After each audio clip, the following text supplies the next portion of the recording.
Hello dear student, welcome to physics नमा। तो आज का वीडियो का टॉपिक है यूनिफॉर्म सर्कुलर मोशन, जो क्लास 11 फिजिक्स एनसीईआरटी के बुक फिजिक्स का चैप्टर मोशन इन प्लेन से लिया गया है। तो आज हम लोग यूनिफॉर्म सर्कुलर मोशन के बारे में स्टडी करेंगे और इससे रिलेटेड यूनिफॉर्म सर्कुलर मोशन का एक्सेलरेशन का डायरेक्शन और उसका मैग्नीट्यूड को हम लोग निकालना सीखेंगे। तो आइए यूनिफॉर्म सर्कुलर मोशन के बारे में स्टडी करते हैं। तो देखिए, यूनिफॉर्म सर्कुलर मोशन क्या होती है। देखिए, कोई भी बॉडी अगर सर्कुलर पाथ पर मूव कर रही है, जैसे ये बॉल है, एक सर्कुलर पाथ है जिसका रेडियस है आर है, और उस पाथ पर वो मूव कर रही है, सर्कुलर पाथ पर मूव कर रही है जिसका रेडियस आर है, और ये सेंटर सी है। तो देखिए, ये जो मूव करती है सर्कुलर पाथ पर,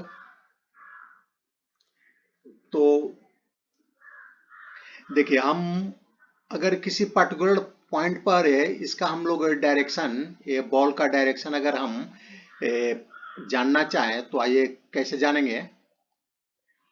देखिए, ये बॉल जो मूव कर रही थी, मान लीजिए कि ये बॉल जब है इस पॉइंट पर थी, यहाँ पर थी बॉल, तो उस समय इसका डायरेक्शन किधर था। तो इस समय इसका डायरेक्शन, देखिए, जो सेंटर से जो लाइन है, सेंटर से इस पॉइंट को ज्वाइन करेंगे, तो उस पॉइंट पर एक टेंजेंट हम ड्रॉ करेंगे मोशन के डायरेक्शन में। अगर मोशन इस डायरेक्शन में जा रही है तो इस डायरेक्शन में एक टेंजेंट हम ड्रॉ करेंगे। टेंजेंट एक वह लाइन होती है जो इस कर्व को सिर्फ एक ही पॉइंट पर वो टच करेगी। तो यहाँ पर हम लोगों ने एक टेंजेंट को ड्रॉ किया। तो एक टेंजेंट का जो डायरेक्शन होगा वही इस पॉइंट पर इस बॉल का डायरेक्शन होगा। बॉल तो ये सर्कुलर पाथ पर मूव कर रही है, लेकिन इस पॉइंट पर हमें अगर डायरेक्शन निकालना है इस पॉइंट पर, तो इसका जो डायरेक्शन होगा इस टेंजेंट के डायरेक्शन में होगा। अगर बॉल इस डायरेक्शन में मूव कर रही है तो टेंजेंट का जो डायरेक्शन है इस डायरेक्शन में है, तो जो बॉल का इस पॉइंट पर डायरेक्शन होगा इस डायरेक्शन में होगा।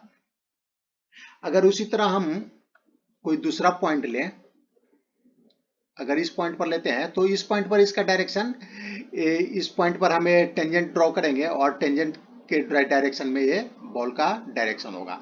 उसी तरह अगर इस पॉइंट पर हम लेते हैं तो इस पॉइंट पर भी डायरेक्शन इस डायरेक्शन में होगा, इसके इस पॉइंट पर जो टेंजेंट है उसके डायरेक्शन में होगा। उसी तरह इस पॉइंट पर भी बॉल का डायरेक्शन टेंजेंट डायरेक्शन में होगा। लेकिन इसका मान लेते हैं कि जो बॉल मूव कर रही थी उसका मैग्नीट्यूड था, वेलोसिटी का मैग्नीट्यूड था, वो कांस्टेंट था। मान लेते हैं कि उसका मैग्नीट्यूड वो कांस्टेंट है और ये उसका वैल्यू है v है। तो देख रहे हैं कि उसका तो मैग्नीट्यूड तो कांस्टेंट है, लेकिन उसका डायरेक्शन चेंज हो रहा है। तो अगर डायरेक्शन, वेलोसिटी का डायरेक्शन अगर चेंज होता है तो उसमें एक्सेलरेशन भी होगा, क्योंकि एक्सेलरेशन क्या होता है, चेंज इन वेलोसिटी। तो देखिए, इसका वेलोसिटी, किसी बॉडी का जो एक्सेलरेशन है वो तीन तरह के चेंज से हो सकता है। या तो जो वेलोसिटी है उसका मैग्नीट्यूड चेंज हो, या वेलोसिटी का डायरेक्शन चेंज हो, या वेलोसिटी का डायरेक्शन और मैग्नीट्यूड दोनों चेंज हो। तो इस केस में देख रहे हैं कि वेलोसिटी का मैग्नीट्यूड तो कांस्टेंट है, लेकिन उसका डायरेक्शन है वो ईच पॉइंट पर चेंज हो रहा है। तो ईच पॉइंट पर चेंज हो रहा है यानी इसमें एक्सेलरेशन है। अगर कोई बॉडी सर्कुलर पाथ पर मूव कर रही है तो उसमें एक्सेलरेशन है। तो हम लोग इस एक्सेलरेशन का हम लोग डायरेक्शन और मैग्नीट्यूड दोनों निकालना सीखेंगे। कैसे निकालेंगे, तो आइए सबसे पहले हम लोग डायरेक्शन निकालते हैं। जो बॉल पर जो एक्सेलरेशन था उसका डायरेक्शन क्या होगा। तो डायरेक्शन निकालने के लिए मान लेते कि ये सेंटर हो गया और ये पॉइंट P हो गया और ये पॉइंट P डैश है, और ये जो पॉइंट पी है, सॉरी, ये जो पॉइंट पी है इसका पोजीशन वेक्टर है आर है, मान लेते हैं कि पोजीशन वेक्टर आर है। सेंटर से यहाँ जो पॉइंट पी पर जो सेंटर को हम लोग ओरिजिन मान लेंगे और ओरिजिन है, सेंटर ओरिजिन हो गया, तो पी डैश का जो पोजीशन वेक्टर है वो आर है।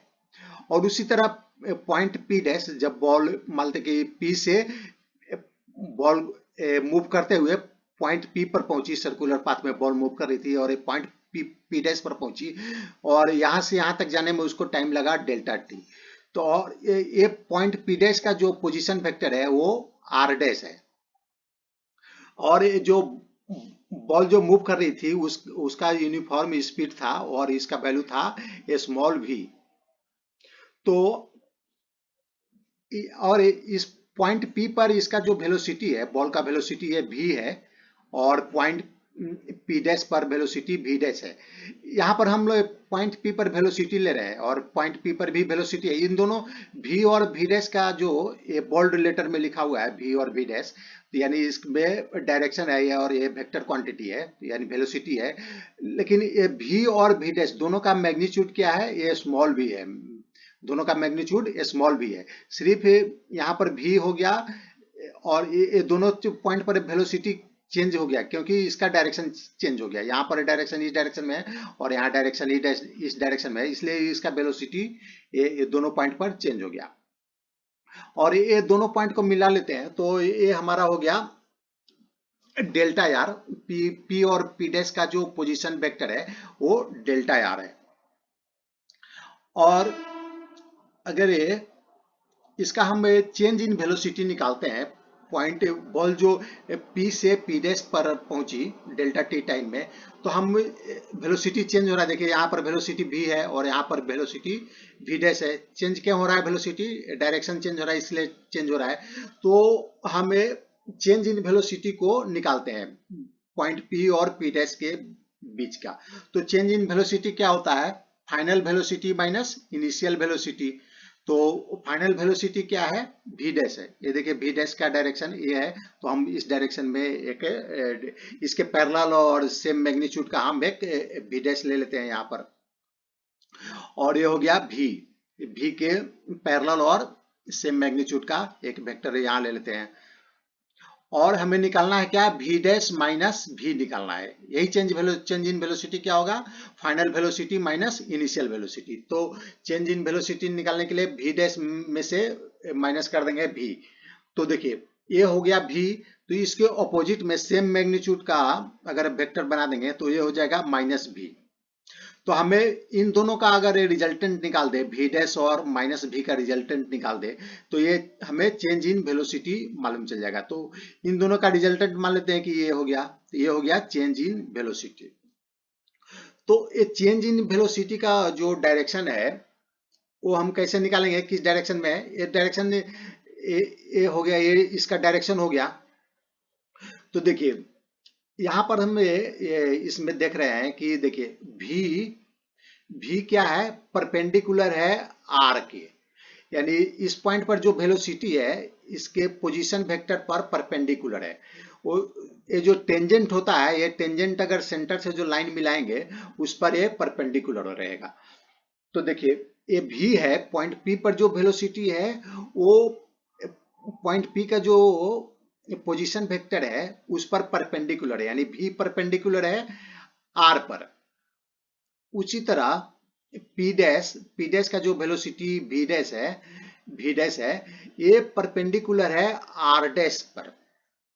तो इस तरह से हम कंक्लूजन निकाल सकते हैं कि जो चेंज इन वेलोसिटी होगा p और p डैश के बीच का जो चेंज इन वेलोसिटी होगा डेल्टा v, ये भी परपेंडिकुलर होगा डेल्टा r के। इन दोनों p और p डैश का जो के बीच का जो पोजीशन वेक्टर है डेल्टा r है और इन दोनों पॉइंट के बीच का जो चेंज इन वेलोसिटी है डेल्टा v है। तो डेल्टा v परपेंडिकुलर होगा डेल्टा r के, क्योंकि देखिए वेलोसिटी परपेंडिकुलर पोजीशन वेक्टर के है। किसी भी पॉइंट पर हम वेलोसिटी निकाल रहे हैं तो वो परपेंडिकुलर है पोजीशन वेक्टर के। तो इन दोनों पोजीशन के बीच का पी और पी डैश के पोजीशन के बीच का अगर चेंज इन वेलोसिटी डेल्टा भी है तो और पोजीशन वेक्टर डेल्टा आर है, तो हम कंक्लूजन निकाल सकते हैं कि डेल्टा भी परपेंडिकुलर होगा डेल्टा आर के। लेकिन ये जो परपेंडिकुलर देखिए, यहाँ भी परपेंडिकुलर हो सकता है डेल्टा आर पर, यहाँ भी परपेंडिकुलर हो सकता है, यहाँ भी हो सकता है, यहाँ भी हो सकता है, यहाँ भी हो सकता है।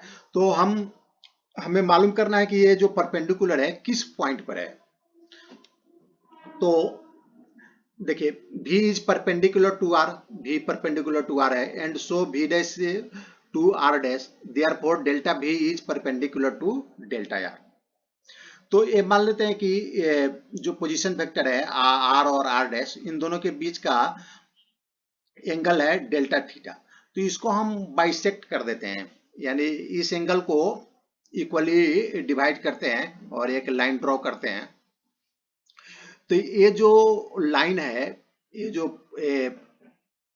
जो डेल्टा आर है, डेल्टा आर जो वेक्टर है, उस पर ये कहाँ मीट करेगी, कहाँ पर मिलेगी। तो देखिए ये और जो r है और r डैश का जो मैग्नीट्यूड है वो इक्वल टू r है, यानी इसका मैग्नीट्यूड और इसका मैग्नीट्यूड इक्वल है।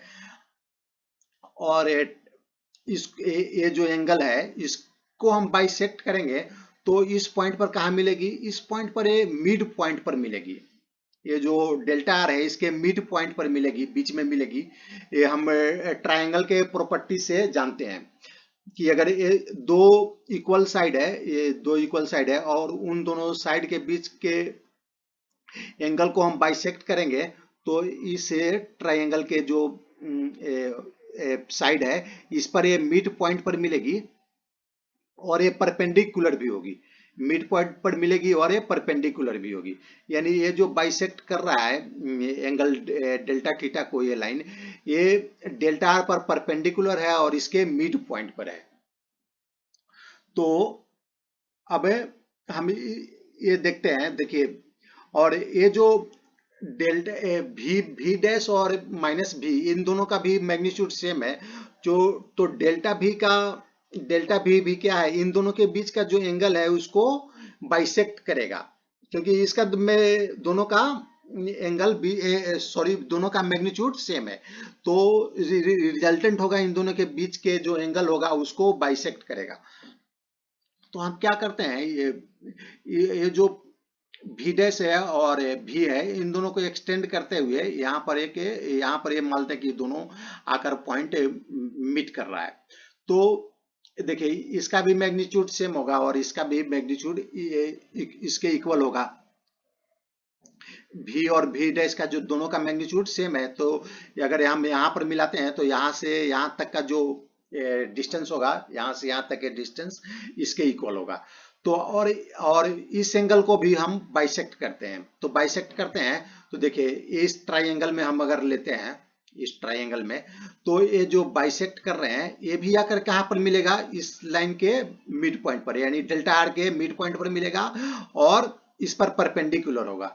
यानी ये लाइन जो इस एंगल को बाइसेक्ट कर रहा है और इस एंगल को बाइसेक्ट कर रहा है, डेल्टा थीटा को जो बाइसेक्ट कर रहा है, दोनों सेम लाइन है, दोनों सेम लाइन है। यानी अगर हम डेल्टा भी को इसके पैरेलल लाकर रख दें, यहाँ पर इसके पैरेलल, यानी इसके पैरेलल यहाँ लाकर रख दें, तो डेल्टा भी का जो डायरेक्शन होगा वो ये एंगल जो बाइसेक्ट कर रहा है इसके डायरेक्शन में होगा। और ये बाइसेक्ट आकर कहां पर मिल रहा है, ये सर्कल के सेंटर पर मिल रहा है, जो सर्कुलर पाथ है इसके सेंटर पर आकर मिल रहा है। तो यानी जो डेल्टा भी का जो डायरेक्शन है वह सेंटर की तरफ है, ये जो डेल्टा भी का डायरेक्शन है वो सेंटर की तरफ है। तो लेकिन हमें किसका डायरेक्शन निकालना, हमें तो एक्सेलरेशन का डायरेक्शन निकालना है। अभी तो हम लोगों ने सिर्फ डेल्टा भी का डायरेक्शन निकाला, तो डेल्टा भी का डायरेक्शन सेंटर की तरफ है। तो देखिए एवरेज जो एक्सेलरेशन होता है, हम लोगों ने डेल्टा भी क्या एवरेज वेलोसिटी निकाला और उसका डायरेक्शन क्या है, सेंटर की तरफ है। तो जो हम लोगों ने मोशन इन स्ट्रेट लाइन में पढ़ा था कि जो डेल्टा भी का एवरेज एक्सेलरेशन होता है डेल्टा भी, ये इक्वल टू होता है ए बार इक्वल टू, ए बार यानी average acceleration equal to delta v by delta t. तो यहाँ देखिए डेल्टा भी है वेक्टर क्वांटिटी है और डेल्टा टी है स्केलर क्वांटिटी है। तो अगर हम एक वेक्टर क्वांटिटी को स्केलर क्वांटिटी से डिवाइड करते हैं तो उसका जो रिजल्ट आएगा, इसका मैग्नीट्यूड को और इसका मैग्नीट्यूड को डिवाइड कर देंगे तो एक एक कोई क्वांटिटी आएगा तो ये इसका मैग्नीट्यूड हो जाएगा। लेकिन इसका जो डायरेक्शन होगा, अगर ये वेक्टर है, डेल्टा भी वेक्टर है, वेक्टर क्वांटिटी को स्केलर क्वांटिटी से डिवाइड करते हैं तो रिजल्टेंट का जो डायरेक्शन होगा ये डेल्टा भी के डायरेक्शन में होगा, यानी जो एवरेज एक्सेलरेशन का जो डायरेक्शन होगा डेल्टा भी के डायरेक्शन में होगा। तो यहाँ पर देखिए डेल्टा भी का डायरेक्शन सेंटर की तरफ है, तो यानी एवरेज एक्सेलरेशन का जो डायरेक्शन होगा वो भी सेंटर की तरफ होगा। तो अभी तक हम लोगों ने एवरेज एक्सेलरेशन का डायरेक्शन मालूम किया। अब हमें जो मान लो कि बॉल जब यहाँ था पॉइंट पी पर, उस समय उसका हमें डायरेक्शन मालूम करना है। अभी तो हम लोगों ने एवरेज एक्सेलरेशन का डायरेक्शन मालूम किया, जैसे पॉइंट पी से पी डैश तक जो बॉल एवरेज एक्सेलरेशन है उसका डायरेक्शन मालूम किया। तो अब मान लीजिए कि हमें पॉइंट पी पर जो एक्सेलरेशन है उसका डायरेक्शन मालूम करना है। तो हम क्या करते हैं कि डेल्टा टी को, जैसे यहाँ से यहाँ तक जाने में, पी से पी डैश जाने में डेल्टा टी टाइम लगा था, तो हम डेल्टा टी टाइम को थोड़ा कम करते हैं। तो जैसे यहाँ पर पहले वाला पी डैश यहाँ था, तो अब थोड़ा डेल्टा टी को हम टाइम कम करेंगे, तो यहाँ से यहाँ तक जाने में डेल्टा टी से थोड़ा कम कम टाइम लगा। तो ये मान लीजिए पी डैश पॉइंट यहाँ आ गया। तो यहाँ से सिमिलर देखते हैं, उसी तरह देखते हैं, तो ये डेल्टा भी का जो डायरेक्शन है इस डायरेक्शन में सेंटर की तरफ है, उसी तरह हम निकाल लेंगे जो जैसे हम लोगों ने पहले निकाला। तो डेल्टा भी का डायरेक्शन है सेंटर की तरफ है, तो यानी इस दोनों पॉइंट के बीच का भी जो एवरेज एक्सेलरेशन है उसका भी डायरेक्शन सेंटर की तरफ होगा। तो अभी हम अगर डेल्टा टी को हम कम करते जाए और डेल्टा टी को इतना कम करें कि वो लगभग जीरो के पास पहुंच जाए, तो डेल्टा टी को हमें कम करते जाएंगे तो हमारा जो पॉइंट पी है वो पी डैश की तरफ वो आते जाएगा। तो देखिए in the limit delta t tends to zero, अगर डेल्टा टी को हम जीरो के करीब ले जाएंगे, यानी जैसे जैसे पॉइंट पी के नजदीक आते जाएगा तो टाइम भी हमारा कम होते जाएगा। तो अगर पी के जस्ट करीब पहुंचने वाला है तो delta t tends to zero हो जाएगा। तो delta r become perpendicular to r. आइए देखते हैं, ये देखिए अगर टाइम को हम कम करते हैं delta t tends to zero, तो देखिए अगर ये जो डेल्टा आर है अभी यहाँ था और कम कम किए टाइम, तो मान लीजिए डेल्टा आर ए लाइन हो गया, और कम करते हैं तो डेल्टा आर ए रेड वाला लाइन हो गया, और कम करते हैं तो डेल्टा आर ए ब्लू वाला लाइन हो गया, और इस पॉइंट पर ये delta t tends to zero, यानी जस्ट पॉइंट पी के पास ही है। तो यहां पर देख रहे हैं delta r become perpendicular to r. तो ये जो डेल्टा आर है आर पर परपेंडिकुलर हो गया है, यानी जो डेल्टा आर और भी का डायरेक्शन सेम हो जाएगा। डेल्टा आर और भी का डायरेक्शन सेम हो जाएगा। अगर delta t tends to zero होगा तो डेल्टा आर और डेल्टा भी का डायरेक्शन सेम होगा। और देखिए in this limit delta B tends to zero, और डेल्टा भी क्या हो जाएगा, डेल्टा भी वो जीरो हो जाएगा। अगर दो पॉइंट रहेगा ही नहीं तो डेल्टा भी क्या हो जाएगा, जीरो हो जाएगा। पी डैश अगर पी के पास आ गया, पी पर ही मान लेते कोई आ गया, तो डेल्टा भी तो जीरो हो जाएगा, क्योंकि एवरेज वेलोसिटी के लिए दो पोजीशन चाहिए, और दो पोजीशन चाहिए और दो दो अलग अलग वेलोसिटी चाहिए दोनों पोजीशन पर। तो यहाँ पर देखिए तो भी क्या हो जाएगा, भी डैश का भी वैल्यू क्या हो जाएगा, भी डैश हो जाएगा अगर पी पॉइंट पर वो पहुंच रहा है। तो देखिए in this limit delta B tends to zero and is consequently also perpendicular to B. तो डेल्टा भी किस पर परपेंडिकुलर हो जाएगा, भी पर। देखिए delta R perpendicular to R, delta R, ये delta R perpendicular to R है, ये delta R perpendicular to R है, और जो डेल्टा भी क्या होता है, डेल्टा भी परपेंडिकुलर टू डेल्टा आर होता है। तो डेल्टा आर यहाँ पर परपेंडिकुलर टू आर है, तो डेल्टा, देखिए तो डेल्टा भी क्या हो जाएगा, परपेंडिकुलर टू भी हो जाएगा। तो डेल्टा भी, ये डेल्टा भी परपेंडिकुलर टू ए भी हो जाएगा, यानी डेल्टा भी का डायरेक्शन ए आर के डायरेक्शन में हो जाएगा। तो देखिए डेल्टा भी का डायरेक्शन इस पॉइंट पर अगर आ गया तो डेल्टा भी का डायरेक्शन आर के डायरेक्शन में हो जाएगा। और जो एक्सेलरेशन का जो डायरेक्शन अभी हम लोगों ने देखा कि एक्सेलरेशन का डायरेक्शन डेल्टा भी के डायरेक्शन में ही होता है, तो एक्सेलरेशन का भी डायरेक्शन डेल्टा भी के डायरेक्शन में हो जाएगा, यानी आर के डायरेक्शन में हो जाएगा। तो ये डायरेक्शन देखिए, सॉरी आर के डायरेक्शन के ऑपोजिट, आर का डायरेक्शन तो सेंटर से इधर है, आर के उसी लाइन पर होगा, लेकिन इसका डायरेक्शन सेंटर की तरफ होगा। तो हम लोगों ने ये एक्सेलरेशन का जो डायरेक्शन है किसी सर्कुलर पाथ के किसी पॉइंट पर हम लोगों ने अभी कैसे निकाला आप लोगों ने देख लिया। तो और इसका जो डायरेक्शन होता है ये सेंटर की तरफ होता है, किसी भी पॉइंट पर लेंगे एक्सेलरेशन का डायरेक्शन सेंटर की तरफ होगा। अगर इस पॉइंट पर उसका डायरेक्शन लेंगे तो यहाँ से सेंटर की तरफ होगा। तो अब हम लोग आइए इसका मैग्नीट्यूड निकालते हैं। How to find magnitude of acceleration in terms of linear velocity. तो हम दो टर्म्स में निकालेंगे मैग्नीट्यूड ऑफ एक्सेलरेशन, एक लीनियर वेलोसिटी के टर्म में और एक एंगुलर वेलोसिटी के टर्म में। तो सबसे पहले हम लोग लीनियर वेलोसिटी के टर्म में निकालते हैं। तो ये हमारा सर्कुलर पाथ है और ये इसका सेंटर है और इसका रेडियस आर है। तो देखिए अगर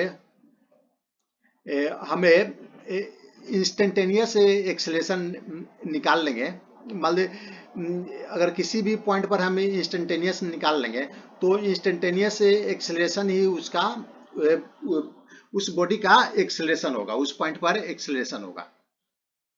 तो इंस्टेंटेनियस एक्सेलरेशन निकालने के लिए क्या होता है, ए इक्वल टू क्या होता है, हम लोगों ने पढ़ा था मोशन इन स्ट्रेट लाइन में। Instantaneous acceleration a equal to होता है limit delta t tends to zero delta v by delta t, यानी जो स्मॉल चेंज इन वेलोसिटी है उसको टाइम इंटरवल से डिवाइड कर देंगे और उसका limit delta t tends to zero, यानी लिमिट को हम टाइम के लिमिट को हम जीरो की तरफ ले जाएंगे तो जो वैल्यू आएगा वो हो जाएगा उसका एक्सेलरेशन हो जाएगा। तो अगर हमें इसका मैग्नीट्यूड निकालना है, एक्सेलरेशन तो डायरेक्शन तो हम लोगों ने अभी पहले देख लिया कि डायरेक्शन के सेंटर की तरफ होता है, तो हमें इसका मैग्नीट्यूड निकालना है। तो मैग्नीट्यूड क्या होगा, limit delta t tends to zero, और ये देखिए डेल्टा भी वेक्टर क्वांटिटी है तो इसका हम मैग्नीट्यूड निकाल देंगे और इसको डेल्टा टी से डिवाइड कर देंगे। तो आइए इसको हम कैसे निकालते हैं। अब हम ये दो ट्रायंगल कंसीडर करते हैं। एक ट्रायंगल ए सर्कुलर पाथ का जो position vector r r dash और डेल्टा आर जो position change in position vector है उसका है, और दूसरा ये भी भी डैश और डेल्टा भी का है। तो इन दोनों ट्रायंगल में हम पहले प्रूफ करते हैं कि ये दोनों ट्रायंगल है वो सिमिलर है। तो देखिए इसका एक साइड दो साइड इक्वल है इस ट्रायंगल में, आर और आर डैश का जो मैग्नीट्यूड है वो इक्वल टू आर है, और ये मानते हैं कि इन दोनों के बीच का पोजीशन वेक्टर के बीच का जो एंगल है वो डेल्टा थीटा है। और इस केस में देखते हैं कि ये एंगल जो v और v डैश के बीच का एंगल है डेल्टा थीटा है, इसको हम लोग यहाँ निकालते हैं कैसे डेल्टा थीटा है।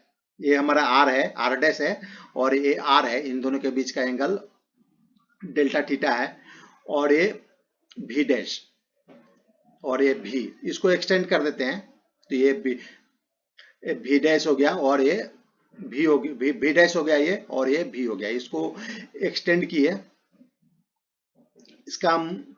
तो देखिए ये डेल्टा थीटा है और इन दोनों के यहाँ पर जो एंगल है ये कितना है 90 डिग्री है और ये भी 90 डिग्री है।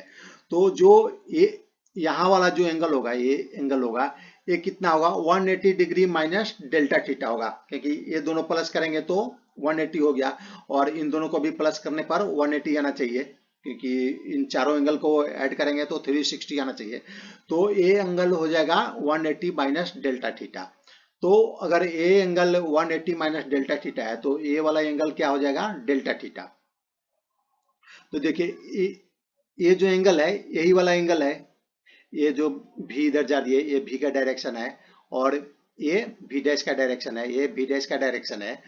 तो इन दोनों के बीच का एंगल भी डेल्टा थीटा हो जाएगा। इन दोनों के बीच का यहाँ डेल्टा थीटा एंगल बन रहा है, तो ये भी एंगल डेल्टा थीटा होगा, यानी ये एंगल और ये एंगल इक्वल होगा। अब देखिए ये दोनों साइड इक्वल है, तो ये वाला एंगल और ये वाला एंगल भी इक्वल होगा। तो उसी तरह इसमें भी ये वाला भी और बी डैश का मैग्नीट्यूड इक्वल है, तो ये वाला एंगल भी और इक्वल होगा, ये इसके इक्वल होगा। तो ये अब किसी दो ट्रायंगल का अगर एक एंगल इक्वल है और दो साइड इक्वल है, तो उस ट्रायंगल को हम सिमिलर सिमिलर ट्रायंगल बोल सकते हैं। तो सिमिलर ट्रायंगल का प्रॉपर्टी होता है कि कोरोस्पोंडिंग साइड को हम डिवाइड करेंगे तो उसका रेशियो सेम आएगा। तो देखिए इस ट्रायंगल में और इस ट्रायंगल में अगर डेल्टा भी डिवाइड बाई भी, तो ये डेल्टा भी है, इसको डिवाइड करते हैं भी से, ये भी से इक्वल टू हो जाएगा इस ट्रायंगल में डेल्टा आर ये हो गया डिवाइड बाई आर, ये हो जाएगा, क्योंकि ये सिमिलर ट्रायंगल का प्रॉपर्टी से आ गया। अब हमें डेल्टा भी निकालना, देखिए हमें हमें इस इक्वेशन में हमें डेल्टा भी चाहिए, डेल्टा भी का मैग्नीट्यूड चाहिए, तो हम डेल्टा भी का मैग्नीट्यूड निकालते हैं। डेल्टा भी का मैग्नीट्यूड हो जाएगा इस इक्वेशन से equal to v delta r by capital R. तो अब हमें इसका लिमिट निकाल देते हैं, एवरेज एक्सेलरेशन का मैग्नीट्यूड इक्वल हो जाएगा limit delta t tends to zero delta भी का magnitude divided by delta t equal to limit delta t tends to zero. अब डेल्टा भी का वैल्यू हमें मालूम चल गया, डेल्टा भी का मैग्नीट्यूड का वैल्यू मालूम चल गया, इसको हम लोग यहाँ पुटअप कर देते हैं। तो v delta r by r, और नीचे में डेल्टा थीटा है, तो ये डेल्टा थीटा हो गया।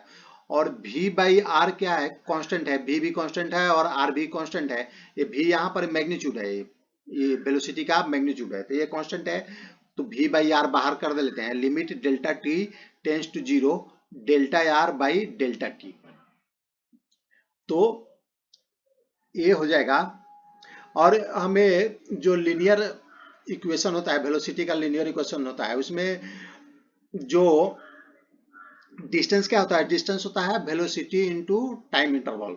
तो ये जो हम इसको एक कर्व पाथ को हम अगर डेल्टा टी को हम टेंस टू जीरो करते हैं, तो ये जो कर्व पाथ है, जैसे जैसे यहाँ से यहाँ तक अधिक कर्व है, अगर हम डेल्टा टी को कम करते हैं तो यहाँ देखिए और कर्व कम होते जा रहा है। अगर डेल्टा टी कम होगा तो यहाँ से यहाँ नजदीक के लिए, बहुत नजदीक के लिए पी डैश से अगर delta t tends to zero है, तो वो कर्व को हम स्ट्रेट लाइन कंसीडर कर सकते हैं। तो यहाँ से यहाँ तक के वेलोसिटी को हम लोग स्ट्रेट लाइन वेलोसिटी कंसीडर कर सकते हैं। तो उस केस में डेल्टा आर हो जाएगा, डेल्टा आर का मैग्नीट्यूड हो जाएगा, यानी डिस्टेंस इक्वल टू अप्रोक्सीमेट, यहाँ इसलिए लिखा गया है कि ये थोड़ा कर्व है, इसके लिए अप्रोक्सीमेट भी into delta t time interval, distance equal to velocity into time, तो ये हो गया। और इस इक्वेशन से magnitude of delta r divided by delta t equal to v, approximate का सिंबल है ये, तो डेल्टा वी के अप्रोक्सीमेट हो जाएगा। तो हम इसका वैल्यू को हम यहाँ पुटअप कर देते हैं। तो limit delta t tends to zero delta r by delta t equal to v. अगर ये तो डेल्टा वी के अप्रोक्सीमेट आएगा, अगर हम limit delta t tends to zero यानी एकदम जीरो के पास हम पहुंचते हैं, तो ये क्या हो जाएगा, ये delta r by delta t equal to v हो जाएगा, क्योंकि यहाँ पर जो वेलोसिटी होगा वो ये वी के इक्वल हो जाएगा। तो देखिए ये limit delta t tends to zero delta r by delta t equal to v, और हम इसका वैल्यू हम पुटअप कर देते हैं। तो देखिए ए का मैग्नीट्यूड ए हो जाएगा ए सी यहाँ पर इसलिए लिखा गया है कि ए सेंट्रल सीकिंग एक्सेलेरेशन होता है, सेंट्रल सीकिंग यानी वो सेंटर को खोजता है, यानी उसका डायरेक्शन होगा सेंटर की तरफ। तो ए सी लिखा हुआ है, ए सी इक्वल टू यहाँ भी बाई आर हो गया, और ये वाला जो पार्ट हो गया, ये वाला पार्ट हो गया भी हो गया, तो ये भी हो गया भी बाई आर मल्टीप्लाई भी, तो ये इक्वल टू हो जाएगा भी स्क्वायर बाई आर, यानी जो एक्सेलेरेशन का जो वैल्यू होगा वो भी स्क्वायर बाई आर, यानी वेलोसिटी के मैग्नीट्यूड को के स्क्वायर कर देंगे और उसको इसके रेडियस से डिवाइड कर देंगे, तो ये इसका मैग्नीट्यूड हो जाएगा। और डायरेक्शन तो हम लोगों ने पहले देख लिया है कि वो सेंटर की तरफ होगा। अब हम magnitude of acceleration in terms of angular velocity निकालेंगे। तो देखिए ये जो एंगल डेल्टा थीटा था, इसको हम लोग कहते हैं एंगुलर डिस्टेंस। मान लो डेल्टा टाइम में यहां से यहां गया और ये एंगल डेल्टा थीटा बना, दोनों पोजीशन वेक्टर के बीच का एंगल डेल्टा थीटा बना, तो इसको हम लोग बोलते हैं एंगुलर डिस्टेंस। और एंगुलर स्पीड क्या होता है, एंगुलर स्पीड को हम लोग ओमेगा से डिनोट करते हैं। तो ये होता है rate of change of angular displacement with respect to time. तो ओमेगा इक्वल टू हो जाएगा, मान लीजिए कि यहां से यहां तक जाने में उसको टाइम लगा डेल्टा टी और एंगल बना डेल्टा थीटा, तो ये ओमेगा हो जाएगा delta theta divided by delta T. और हम लिनियर वेलोसिटी में जानते हैं, लिनियर इक्वेशन से जानते हैं v equal to delta s by delta t. तो अभी देखिए मान लीजिए कि ये एंगल डेल्टा थीटा है, तो हम इस ट्रायंगल को कंसीडर करते हैं ये छोटे समय के लिए, मतलब delta t tends to zero. ये हम लोग ने ये जो ट्रायंगल लिया है ये थोड़ा बड़ा है दिखाने के लिए, लेकिन ये ट्रायंगल को हम जितना छोटा करेंगे, डेल्टा टी जितना कम होगा, डेल्टा थीटा जितना कम होगा और डेल्टा टी जितना कम होगा, तो ये डेल्टा थीटा भी कम होते जाएगा। तो उस समय साइन थीटा क्या हो जाएगा, हाइट डिवाइडेड बाई हाइपोटेनियस। तो ये sine theta equal to theta के इक्वल होता है। जैसे जैसे ये जो एंगल है ये जीरो के करीब आते जाएगा, उस समय वो साइन थीटा का वैल्यू इक्वल टू थीटा होता जाता है।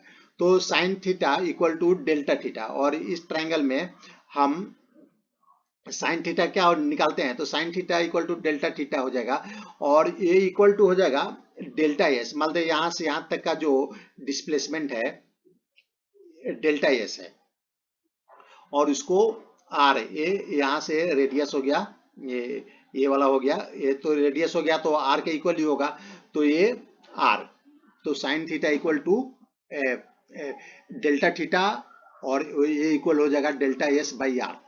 तो यहां से हम डेल्टा एस का वैल्यू निकाल देंगे, तो डेल्टा एस का वैल्यू हो जाएगा आर डेल्टा थीटा, और भी क्या हो जाएगा, यहां से जो भी है भी क्या हो जाएगा, delta s by delta T था, तो भी इक्वल टू, अभी हम लोग डेल्टा एस का जो वैल्यू निकाला R delta theta, delta S की जगह लिख देंगे R delta theta divided by delta t. तो ये देखिए delta theta by delta T क्या है, delta theta by delta T है ओमेगा, तो भी हो जाएगा आर ओमेगा। ये delta theta by delta T की जगह हम ओमेगा लिख देंगे, तो ये भी हो जाएगा आर ओमेगा। तो जो एक्सेलेरेशन है इसका जो मैग्नीट्यूड हो जाएगा, अभी हम लोग ने निकाला था, क्या हो जाएगा भी स्क्वायर बाई आर, तो इक्वल टू भी की जगह हम आर स्क्वायर ओमेगा स्क्वायर कर देंगे और इसको आर से डिवाइड कर देंगे, तो एक आर कैंसिल हो जाएगा, तो ये हो जाएगा ओमेगा स्क्वायर आर। तो ये हो गया। अगर देखिए तो ये होता है acceleration v square r equal to omega square r, ये हो जाएगा एक्सेलरेशन का मैग्नीट्यूड। अगर लीनियर वेलोसिटी दिया है तो हम इस इक्वेशन से निकाल लेंगे, अगर एंगुलर वेलोसिटी दिया है तो इस इक्वेशन से निकाल लेंगे। तो देखिए the time taken by object to make one revolution is known as time period T. अगर मान लें कि यहाँ से बॉल सर्कुलर पाथ पर मूव करना चालू किया, पी से मूव करते करते करते एक चक्कर यहाँ लगाकर यहाँ फिर पी पर वो वापस आ गया, इसमें उसको टाइम लगा टी, तो टी को हम बोलते हैं टाइम पीरियड। यानी वो एक रिवोल्यूशन लगाने में जितना टाइम लगता है उसको टाइम पीरियड बोलते हैं। And the number of revolution made in 1 second is called it frequency नू इक्वल टू 1/2 और एक सेकंड में कितना चक्कर लगाता है, मान लीजिए कि बॉल एक सेकंड में 5 चक्कर लगाता है, तो ये एक सेकंड में जितना चक्कर लगाता है वो इसका फ्रीक्वेंसी होगा और इसको नू से डिनोट करते हैं। यानी एक सेकंड में जितना रिवोल्यूशन करेगा वो उसका फ्रीक्वेंसी हो जाएगा। तो ये इक्वल टू हो जाएगा 1/t। एक चक्कर लगाने में टी टाइम लगता है, तो एक सेकंड में वो 1/t चक्कर लगाएगा।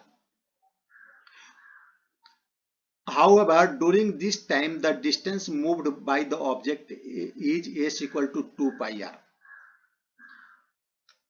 और जो इस टाइम पीरियड में मान लीजिए कि एक चक्कर लगाने में उसको टी टाइम लग रहा है, कैपिटल टी टाइम लग रहा है, तो उस टाइम में कितना डिस्टेंस वो कवर करेगा, इसका जो सरकमफ्रेंस होगा, जो सर्कुलर पाथ है उसका सरकमफ्रेंस होगा, उसके इक्वल वो डिस्टेंस ट्रेवल करेगा। तो सर्कुलर पाथ का जो सरकमफ्रेंस हो जाएगा 2 पाई आर हो जाएगा। अगर हमें अब भी निकालना है तो भी क्या हो जाएगा, भी क्या होता है डिस्टेंस अपॉन टाइम। तो डिस्टेंस क्या हो जाएगा 2 पाई आर, इस सर्कुलर पाथ का 2 पाई आर, और टाइम एक चक्कर लगाने में उसको कितना 2 पाई आर लगा, डिस्टेंस ट्रेवल करने में उसको कितना टाइम लगा कैपिटल टी। तो इस तरह भी हम निकाल सकते हैं v equal to 2 pi r divided by capital T, और a इक्वल हो जाएगा 2 पाई आर और 1/t क्या हो जाएगा 1/t हो जाएगा नू यानी फ्रीक्वेंसी। तो वेलोसिटी हो जाएगा 2 पाई आर मल्टीप्लाई फ्रीक्वेंसी नू, तो ओमेगा हो जाएगा 2 पाई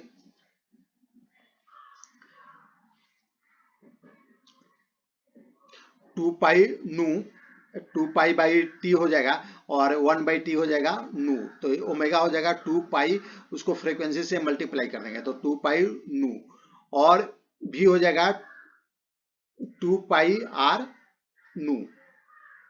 तो ये आज का हमारा टॉपिक समाप्त होता है। अगर यह वीडियो आपको पसंद आया तो इसे लाइक करें, शेयर करें। Thanks for watching.